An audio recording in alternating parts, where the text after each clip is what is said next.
Our intelligence services and federal law enforcement agencies must work more closely together.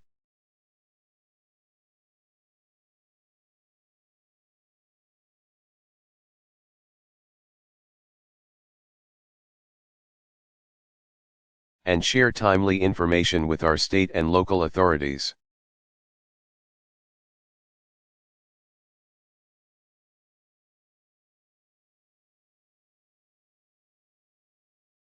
The more we know, the more terrorist plans we can prevent and disrupt.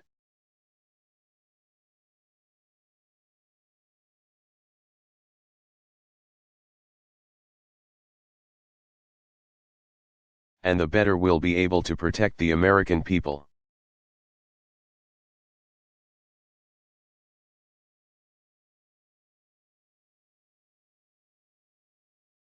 And in all they do, our intelligence agencies must attract the best people, the best collectors.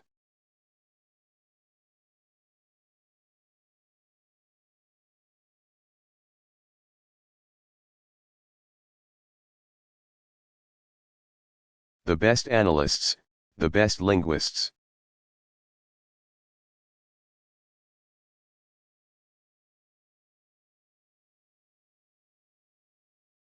We will give them the training they need and the compensation they deserve.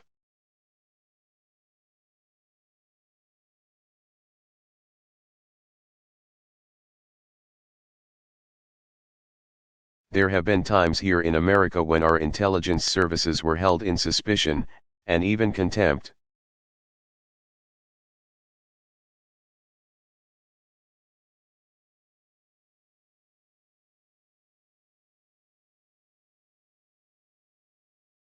Now, when we face this new war, we know how much we need.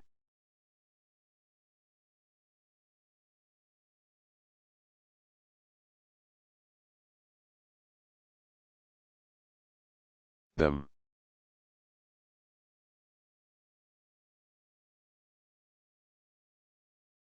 And for their dedication and for their service, America is grateful.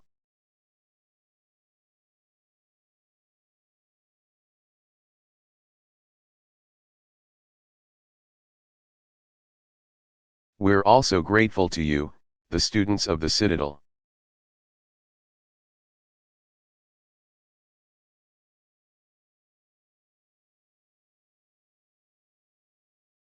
Your uniforms symbolize a tradition of honor and sacrifice, renewed in your own lives.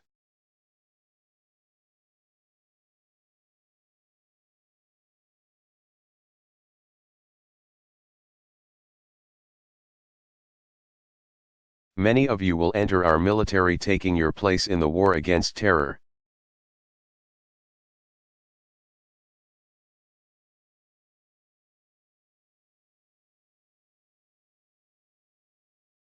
That struggle may continue for many years, and it may bring great costs.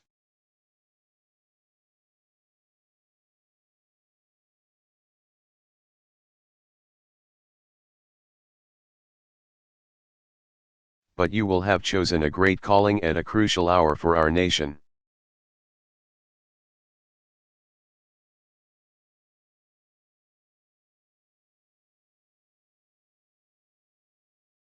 The course we follow is a matter of profound consequence to many nations.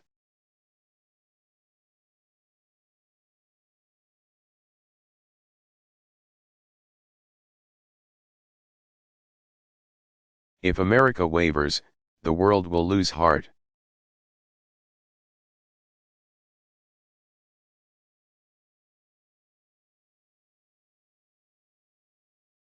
If America leads, the world will show its courage. America.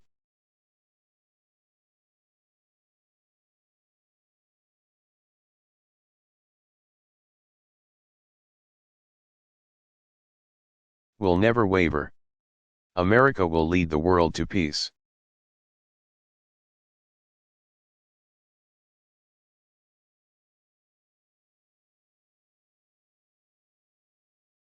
Our cause is necessary.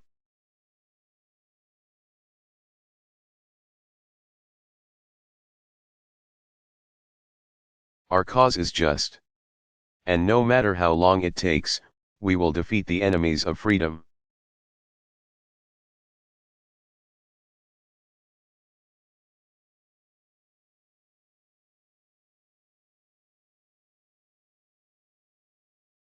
In all that is to come, I know the graduates of the Citadel will bring credit to America.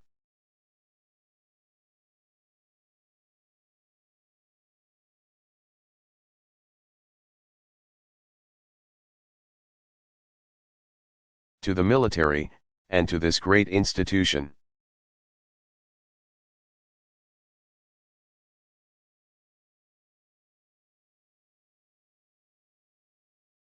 In the words of your school song, you will go where you've always gone in the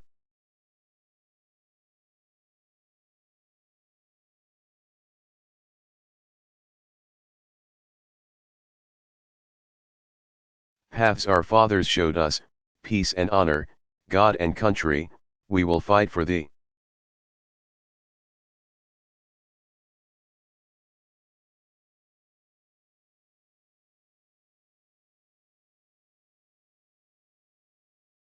God bless.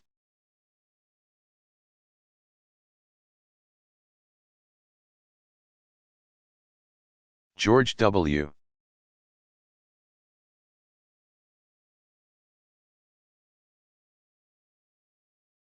Bush.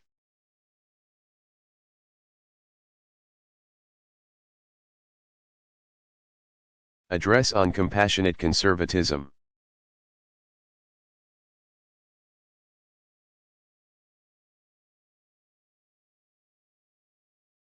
Delivered April 30, 2002, San Jose, California.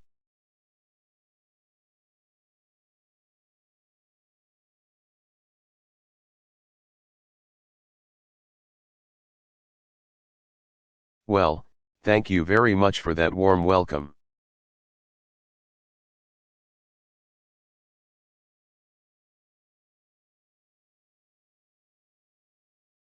I am so grateful for the Commonwealth Club and the Churchill Club for inviting me here.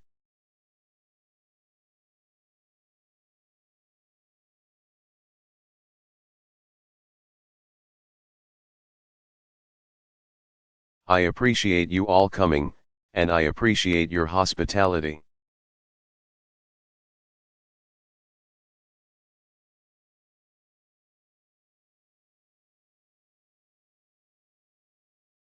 I want to thank Dr.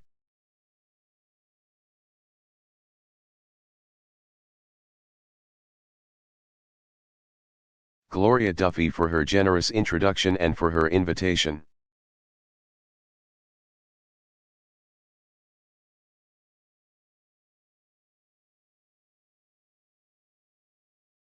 I want to thank Sylvia Fernandez, who's the president of the Churchill Club.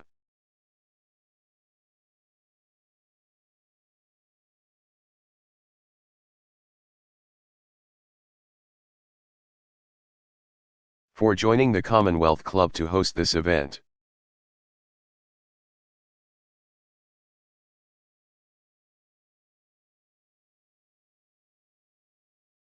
I want to thank all the elected officials who are here.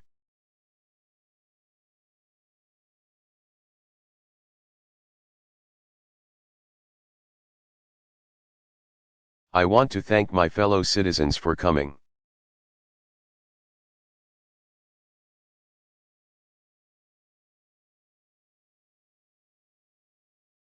Whenever I visit California, I'm impressed by the beauty of the state and by the spirit of the people.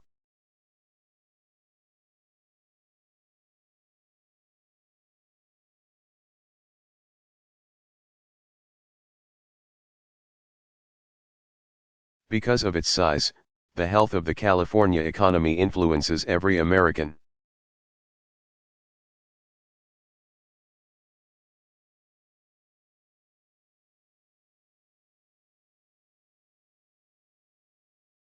And California has got a culture of optimism and energy that touches all of us.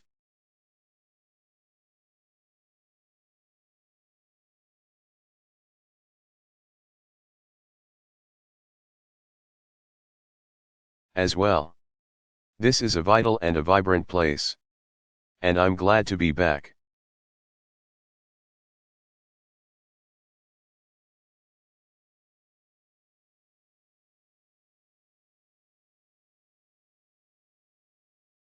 The last time I visited San Jose, Silicon Valley was still in an economic boom, and America was at peace.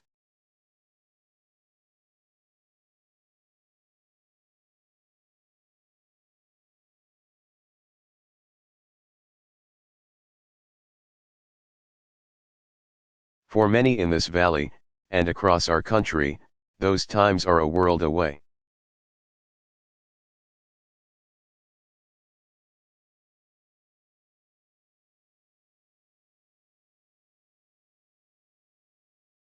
After a recession made worse by a national emergency, we have seen some good news. Our economy is beginning to grow. Just last week,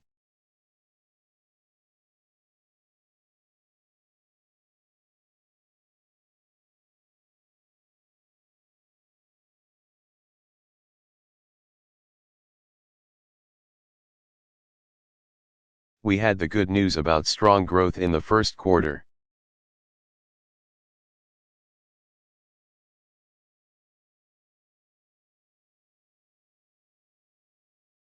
Yet this vital region reminds us that a lot of work remains to be done.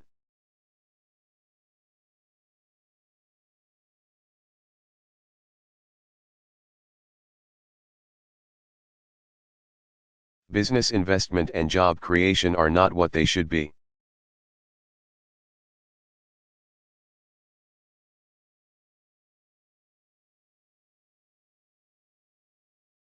We cannot be content with one quarter's news. We cannot be complacent.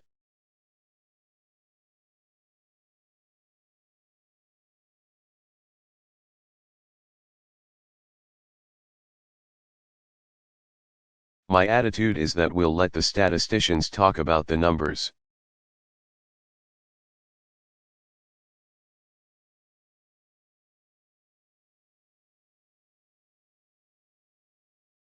But so long as somebody who wants to work can't find work, that's a problem for America.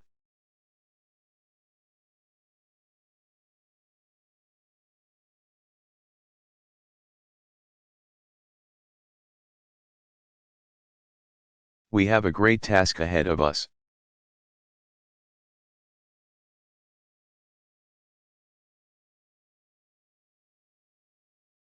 We must turn our short-term recovery into long-lasting expansion that reaches every part of our country.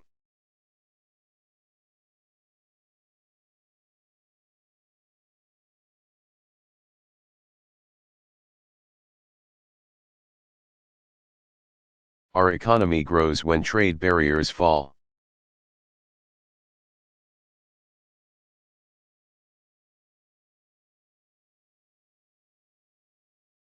I ask the Senate to join the United States House of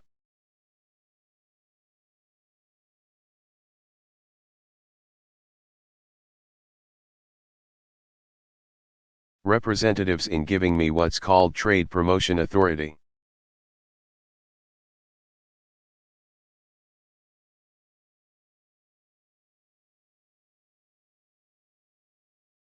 It's important to be a confident country.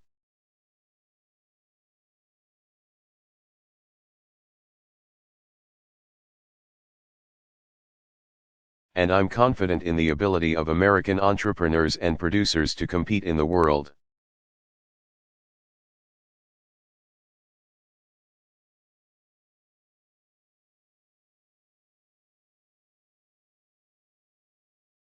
I'm confident that our farmers and ranchers can compete in the world.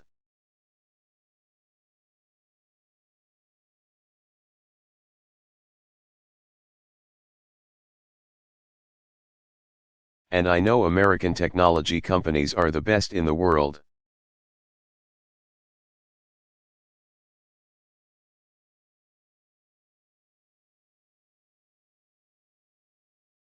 And we must open new markets so they can sell to the world.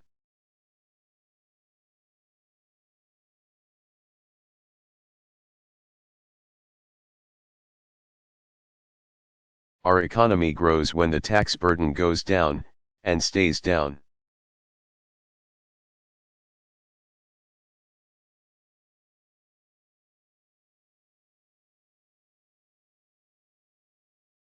Much of the growth we have seen this quarter is the result of consumer spending.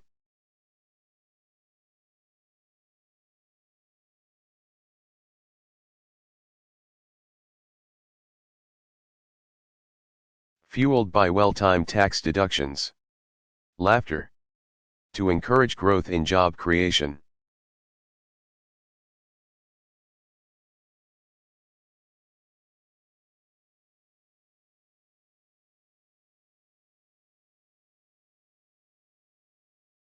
We must protect the lower tax rates we've enacted, and we must make them permanent.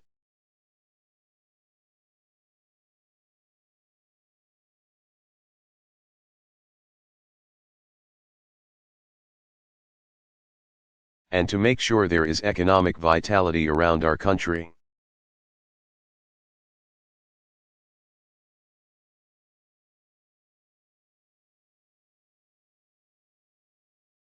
Our government must control its appetite for excessive spending.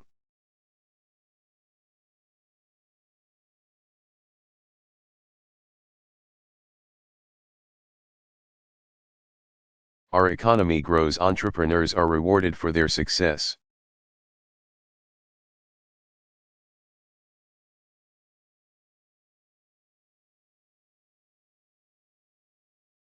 Not hounded by regulations and needless litigation.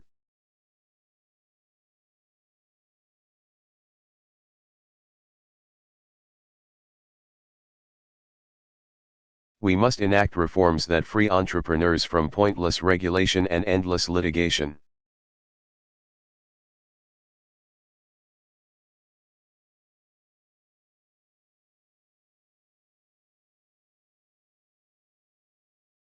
And to restore trust in our economy.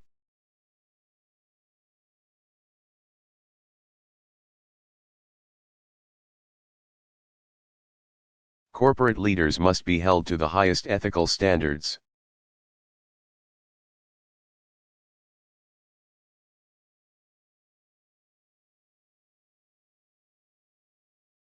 And, as your state knows, our economy grows when we have steady, stable, and affordable sources of energy.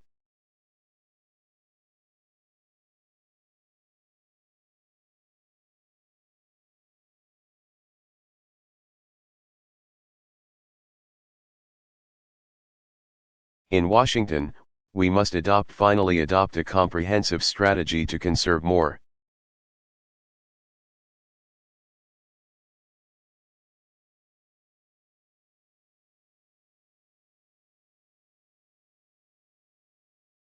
To produce more, and to deliver the energy that keeps our economy running.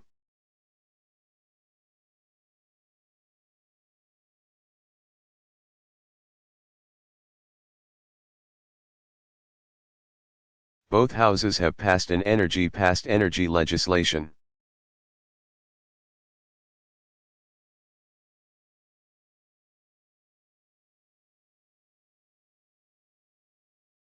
I expect them to get a bill to my desk soon for the good of American economy and American jobs.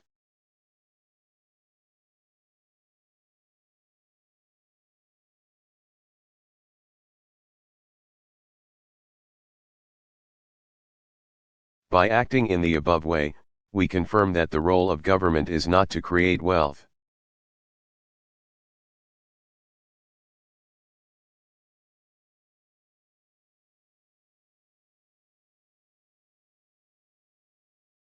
The role of government is to create the conditions for economic growth.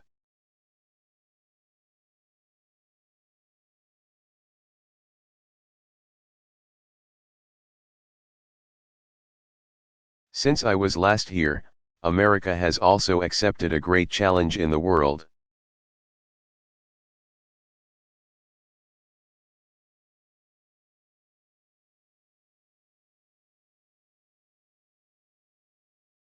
To wage a relentless and systematic campaign against global terror.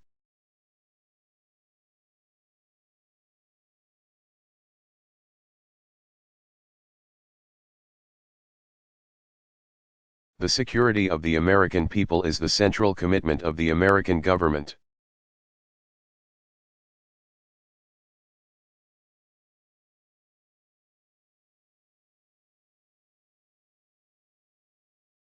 We are in for a long and difficult war. It will be conducted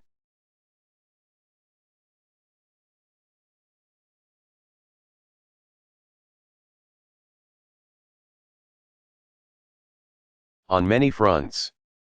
But as long as it takes, we will prevail.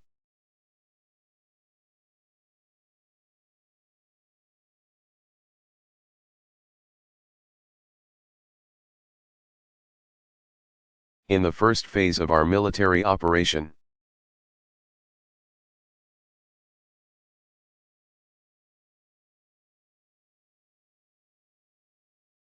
American and coalition forces have liberated the people of Afghanistan from a barbaric regime.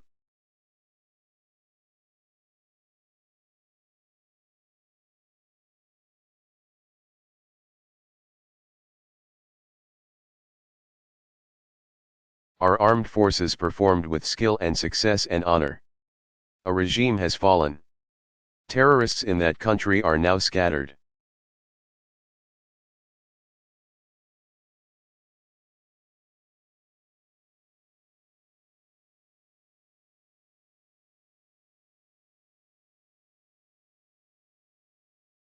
And the children of Afghanistan have returned to school, boys and girls.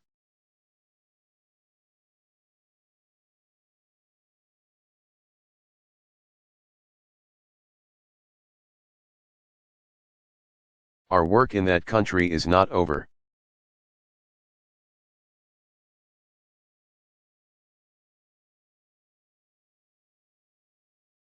We are helping the Afghan people to rebuild their nation.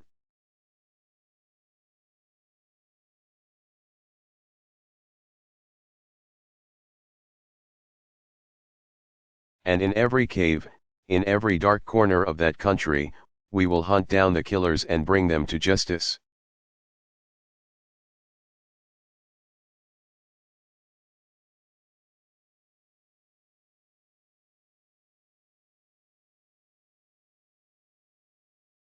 We have entered the next phase of the war, with a sustained international effort.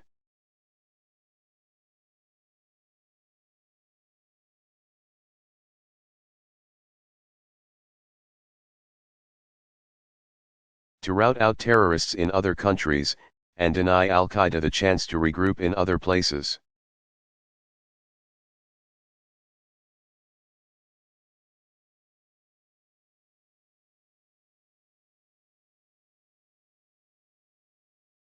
Across the world, governments have heard this message: you're either with us, or you're with the terrorists.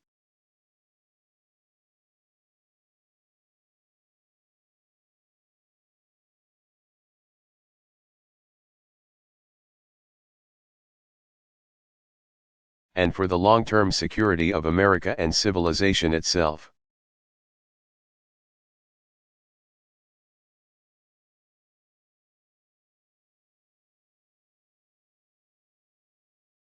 We must confront the great threat of biological and chemical and nuclear weapons in the hands of terrorists or hostile regimes.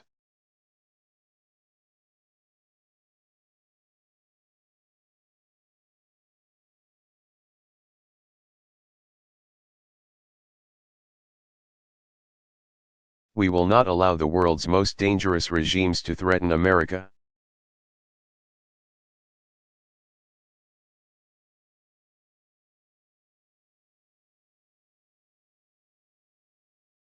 Or our friends and allies with the world's most destructive weapons.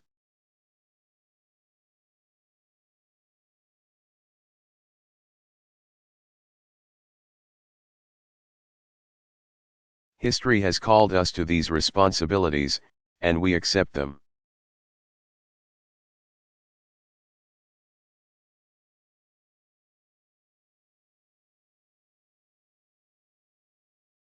America has always had a special mission to defend justice and advance freedom around the world.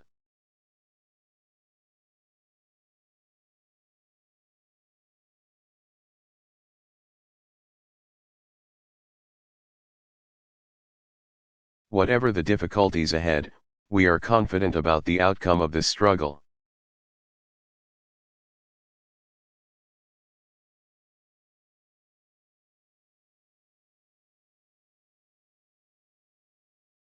Tyranny and terror and lawless violence will not decide the world's future. As Ronald Reagan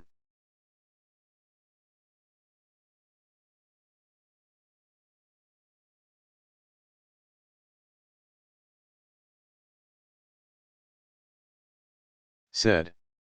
And as every generation of Americans has believed, the future belongs to the free.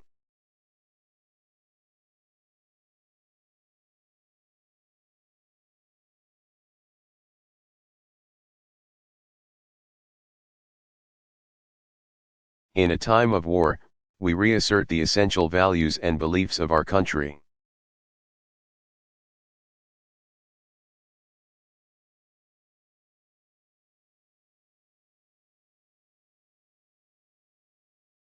In the Civil War, Abraham Lincoln pointed toward a new birth of freedom.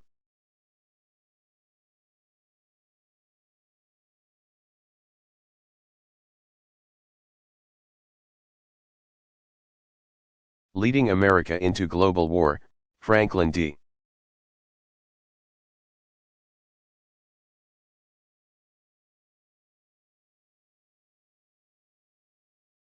Roosevelt defined the four freedoms: freedom of speech and religion, freedom from fear and want.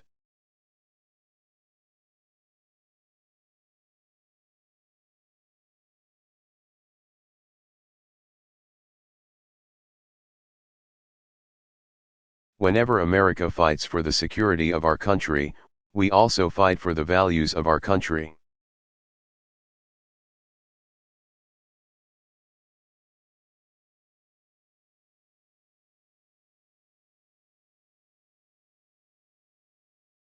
In our time, we will defend the land we love and we will act on the ideals that gave it birth.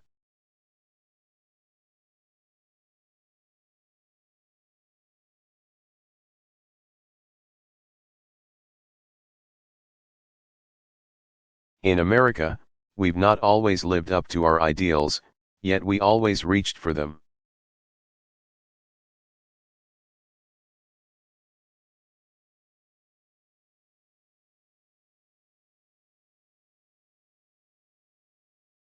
We believe that everyone deserves a chance, that everyone has value, that no insignificant person was ever born.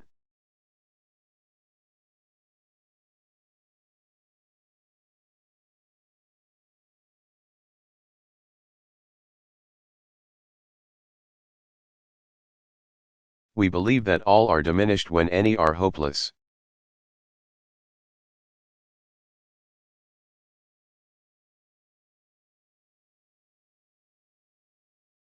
We are one people, committed to building a single nation of justice and opportunity.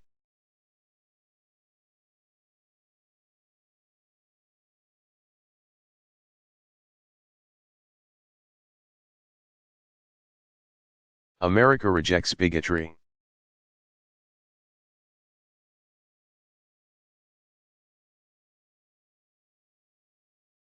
We reject every act of hatred against people of Arab background or Muslim faith.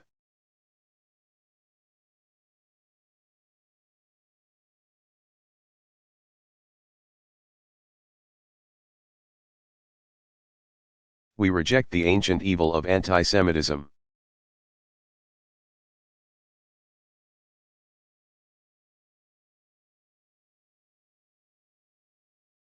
Whether it is practiced by the killers of Daniel Pearl, or by those who burn synagogues in France.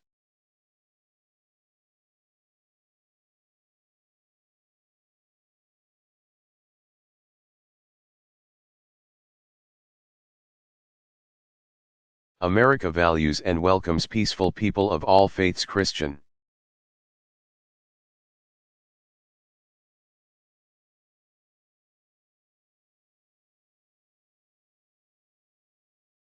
Jewish, Muslim, Sikh, Hindu and many others.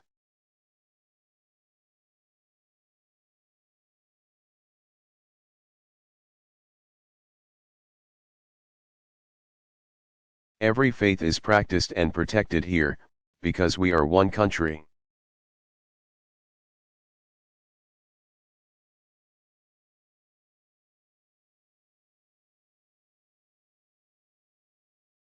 Every immigrant can be fully and equally American because we're one country.